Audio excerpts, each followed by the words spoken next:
তো আসসালামু আলাইকুম এভরিওয়ান। বাইরে বের হলে আম্মুর খালি একটা আবদার থাকে, আমার জন্য কিছু নিয়ে আসতে হবে। আমি আবারও চলে আসলাম আম্মুর জন্য দুটো স্যান্ডউইচ, একটা চটপটি নিতে, যেটা আম্মু খুবই পছন্দ করে। এই জন্য ঘর থেকে বের হইতেও ইচ্ছা করে না, কিন্তু তাও ঘর থেকে বের হতে হচ্ছে আমাকে। আর বের হলেই আম্মুর কিছু আবদার পূরণ করতে হবেই।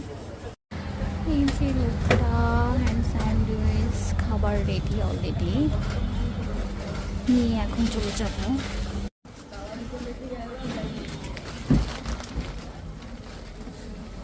সো ফাইনালি খাবার নিয়ে ফেললাম। খাক আম্মু, মন ভরে খাক।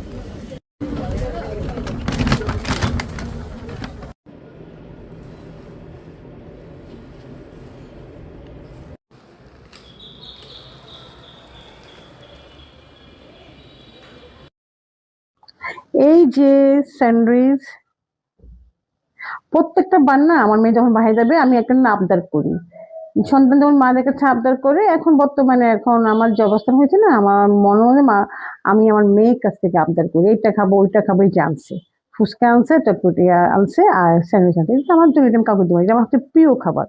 নিশ্চয়ই আপনাদের মেয়েরা এরকম নিয়ে আসে না, আনতে বলবেন, আমার ভিডিওটা দেখাবেন, ওরাও নিয়ে আসবে। ঠিক আছে, ভালো থাকবে।